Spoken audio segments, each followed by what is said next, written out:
Hi everyone, welcome to my channel. ಎಲ್ಲರೂ ಹೇಗಿದ್ದೀರಾ? ಎಲ್ಲರೂ ಚೆನ್ನಾಗಿದ್ದೀರಾ ಅಂತ ಭಾವಿಸ್ತಾ, ಇನ್ನೇನು ವರಮಹಾಲಕ್ಷ್ಮಿ ಹಬ್ಬ ಬಂತಲ್ವಾ, ಅದಕ್ಕೋಸ್ಕರ ಪೇಪರ್ ಚೋಡವನ್ನು ಯಾವ ರೀತಿ ಮಾಡೋದು ಅಂತ ತೋರಿಸ್ತಾ ಇದ್ದೀನಿ. ಹಾಗೆ ಸ್ಪೈಸಿಯಾಗಿ ಯಾವ ರೀತಿ ನಮ್ಮ ಮನೇಲಿ ನಾನು ಮಾಡೋ ಮೆಥಡನ್ನು ನಿಮ್ಮ ಜೊತೆ ಶೇರ್ ಮಾಡ್ಕೋತಾ ಇದ್ದೀನಿ. ಮೊದಲಿಗೆ ನಾನಿಲ್ಲಿ ಸ್ವಲ್ಪ ಪುಟಾಣಿಯನ್ನು ತೊಗೊಂಡಿದ್ದೀನಿ.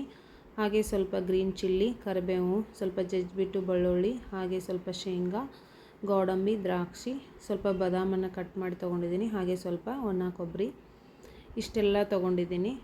ಇದು ಗ್ರೀನ್ ಚಿಲ್ಲಿ ಬೇಡ ಅನ್ನೋರು ರೆಡ್ ಚಿಲ್ಲಿ ಪೌಡ್ರ್ ಕೂಡ ಯೂಸ್ ಮಾಡ್ಬೋದು. ಇಲ್ಲಿ ನಾನು ಒಂದು ಬಾಣಲೆ ಇಟ್ಕೊಂಡು ಅಡುಗೆ ಎಣ್ಣೆಯನ್ನು ಸೇರಿಸ್ಕೊತಾ ಇದ್ದೀನಿ. ಒಬ್ಬೊಬ್ಬರ ಮನೆಯಲ್ಲಿ ಡಿಫ್ರೆಂಟಾಗಿ ಮಾಡ್ತಾರೆ, ಬಟ್ ನಾನು ನಮ್ಮ ಮನೇಲಿ ಯಾವ ರೀತಿ ಮಾಡ್ತಾಯಿದ್ದೀನಿ ಮತ್ತು ಬೇಗನೂ ಆಗುತ್ತೆ. ಯಾಕಂದರೆ ಸಪ್ರೇಟಾಗಿ ಎಲ್ಲ ಹುರಿದ್ಬಿಟ್ಟು ಮಾಡ್ತಾರೆ, ಎಣ್ಣೆಯಲ್ಲಿ ಕರೆದ್ಬಿಟ್ಟು ತೆಗೆದು ಮಾಡ್ತಾರೆ. ಬಟ್ ಇಲ್ಲಿ ನಾನು ಡೈರೆಕ್ಟಾಗಿ ಒಗ್ಗರಣೆಯನ್ನು ಹಾಕ್ತಾಯಿದ್ದೀನಿ. ಅದಕ್ಕೆ ಎಣ್ಣೆ ಕಾದ್ಮೇಲೆ ಸಾಸಿವೆ ಜೀರಿಗೆಯನ್ನು ಕೂಡ ಹಾಕೋತಾ ಇದ್ದೀನಿ. ಹಾಗೆ ಸ್ವಲ್ಪ ಮೊದಲಿಗೆ ನಾನಿಲ್ಲಿ ಶೇಂಗಾವನ್ನು ಸೇರಿಸ್ಕೊತಾ ಇದ್ದೀನಿ. ಶೇಂಗಾ ಎಣ್ಣೆಯಲ್ಲಿ ಚೆನ್ನಾಗಿ ಫ್ರೈ ಆಗಬೇಕು, ಅದಕ್ಕೋಸ್ಕರ ಮೊದಲಿಗೆ ಶೇಂಗಾವನ್ನು ಫ್ರೈ ಮಾಡ್ಕೊತಾ ಇದ್ದೀನಿ. ಆಮೇಲೆ ಸ್ವಲ್ಪ ಜಜ್ಜಿಬಿಟ್ಟು ಬೆಳ್ಳುಳ್ಳಿಯನ್ನು ಹಾಕೋಬೇಕು.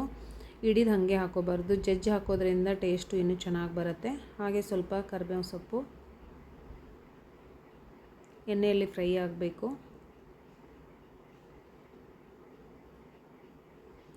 ಚೆನ್ನಾಗಿ ಫ್ರೈ ಆದಮೇಲೆ ನಾನಿಲ್ಲಿ ಗ್ರೀನ್ ಚಿಲ್ಲಿಯನ್ನು ಸೇರಿಸ್ಕೊತಾ ಇದ್ದೀನಿ. ಗ್ರೀನ್ ಚಿಲ್ಲಿ ಬೇಡ ಅನ್ನೋರು ರೆಡ್ ಚಿಲ್ಲಿ ಪೌಡ್ರ್ ಕೂಡ ಹಾಕೋಬೋದು. ಹಾಗೆ ಸ್ವಲ್ಪ ಪುಟಾಣಿ ಕೂಡ ಸೇರಿಸ್ಕೊತಾ ಇದ್ದೀನಿ.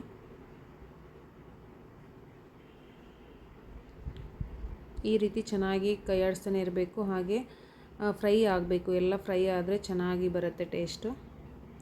ಹಾಗೆ ನಾನು ಕಟ್ ಮಾಡಿರುವಂತಹ ಒಣ ಕೊಬ್ಬರಿಯನ್ನು ಕೂಡ ಸೇರಿಸ್ಕೊತಾ ಇದ್ದೀನಿ. ಜಾಸ್ತಿ ಬೇಕಂದರೆ ಜಾಸ್ತಿ ಒಣ ಕೊಬ್ಬರಿ ಹಾಕ್ಕೊಳ್ಳಿ, ಬಟ್ ನಾನಿಲ್ಲಿ ಸ್ವಲ್ಪನೇ ಹಾಕೋತಾ ಇರೋದು. ಹಾಗೆ ಕಟ್ ಮಾಡಿರೋಂಥ ಬಾದಾಮ್ ಕೂಡ ಸೇರಿಸ್ಕೊತಾ ಇದ್ದೀನಿ. ಇದನ್ನು ಎಣ್ಣೆಯಲ್ಲಿ ಚೆನ್ನಾಗಿ ಬಾದಾಮ್ ಕೂಡ ಫ್ರೈ ಆಗಬೇಕು.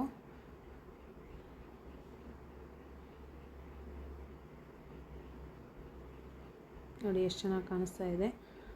ಚೆನ್ನಾಗಿ ಫ್ರೈ ಮಾಡ್ಕೋಬೇಕು ಈ ರೀತಿ. ಗೋಡಂಬಿ ದ್ರಾಕ್ಷಿಯನ್ನು ಮೊದಲೇ ಹಾಕಬಾರ್ದು, ಯಾಕಂದರೆ ಸೀದೋಗುತ್ತೆ, ಅದಕ್ಕೋಸ್ಕರ ಕೊನೆಯಲ್ಲಿ ಹಾಕಬೇಕು. ನೋಡಿ ಈಗ ನಾನು ಗೋಡಂಬಿಯನ್ನು ಹಾಕೋತಾ ಇದ್ದೀನಿ. ಹಾಗೆ ಸ್ವಲ್ಪ ದ್ರಾಕ್ಷಿ, ಒಣ ದ್ರಾಕ್ಷಿ ಕೂಡ ಹಾಕೋತಾ ಇದ್ದೀನಿ. ಇದನ್ನು ಕೊನೆಯಲ್ಲಿ ಹಾಕ್ಕೊಂಡು ಸ್ವಲ್ಪ ಫ್ರೈ ಮಾಡಿದರೆ ಸಾಕು, ಚೆನ್ನಾಗಿರುತ್ತೆ. ಈಗ ಇದು ಎಲ್ಲ ಫ್ರೈ ಆಗಿದೆ ನೋಡಿ, ಈ ರೀತಿ ಕಾಣಿಸ್ತಾ ಇದೆ. ಇದಕ್ಕೆ ನಾನೀಗ ಸ್ವಲ್ಪ ಅರಿಶಿನ ಪೌಡ್ರನ್ನು ಸೇರಿಸ್ಕೊತೀನಿ.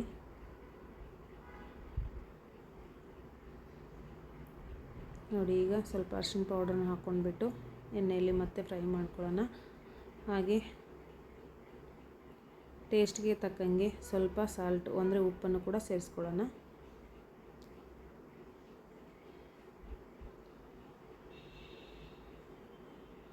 ಈಗ ಉಪ್ಪನ್ನು ಸೇರಿಸ್ಕೊಂಡು ಮತ್ತು ಎಣ್ಣೆಯಲ್ಲಿ ಅದನ್ನು ಸರಿಯಾಗಿ ಮಿಕ್ಸ್ ಮಾಡೋಣ.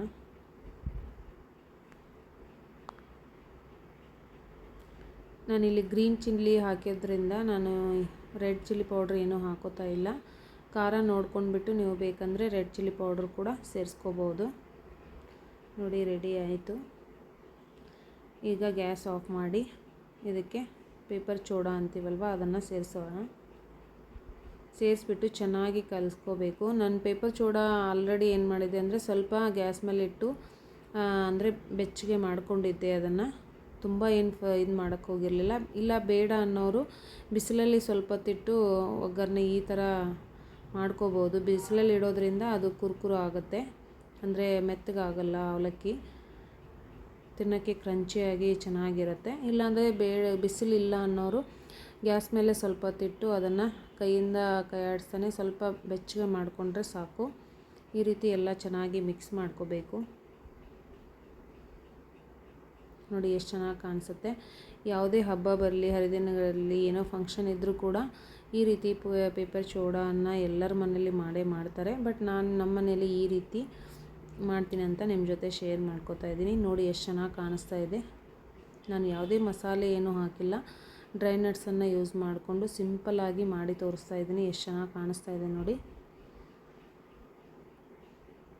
ಹಾಗೆ ಇದಕ್ಕೆ ಮೇಲ್ಗಡೆ ಸ್ವಲ್ಪ ನಾನು ಈಗ ಶುಗರ್ ಪೌಡರನ್ನ ಸೇರಿಸ್ಕೊತಾ ಇದ್ದೀನಿ.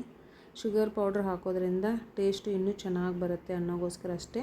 ಆಮೇಲೆ ಕೈಯಿಂದ ಚೆನ್ನಾಗಿ ಮಿಕ್ಸ್ ಮಾಡಬೇಕು.